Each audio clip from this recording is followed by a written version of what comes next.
समस्त मिथिलावासी के हमारे प्रणाम पेज फ्रॉम मिथिला में सबके स्वागत है। उठ गेल छी, चलो आप फ्रेश हो ब्रश करै छी, कऽ लेलहुँ तऽ आब चलू आबै छी स्नान कऽ कऽ। तैयार कतहु जाइके छै, हमहूँ मतलब स्नान वगैरह कऽ लेलहुँ, पूजा पाठ सेहो भऽ गेलै।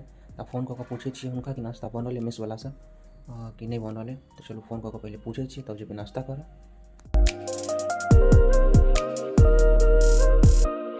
अखन टाइम भऽ रहल है, टाइम देख लिअ अहाँ सब 4 बाजि रहल छै और अखन हम एलहुँ बाहर से, मतलब किछु काज रहे, जरूरी रहे, तो मतलब खाना नहीं खा पेलहुँ। तो चलू अखन हम देखबै छी कि हम कथी पर मतलब ई खा कऽ अखन हम छी। आब शाम के नाश्ता हेतै कियाकि हम मेस ज्वाइन केने छी, तऽ मतलब ओहि हिसाबसँ खाना नहीं मिल पाबि रहल छै मेसमे, टाइम टेबल रहै छै ओकर। तऽ तखन ई खेलहुँ 5 बजे नाश्ता हेतै, तो चलू ब्लॉग में बनल रहू। नाश्ता के टाइम भऽ गेलै, तऽ चलू आब अपने सब नाश्ता कऽ कऽ आबै छी। तऽ देखबै छी नाश्तामे की मिलल छै मेसमे। देखियौ,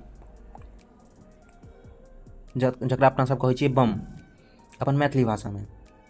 तऽ रातिवला खाना सेहो भऽ गेलै। तऽ ब्लॉगके कऽ रहल छी हम एतहि खत्म।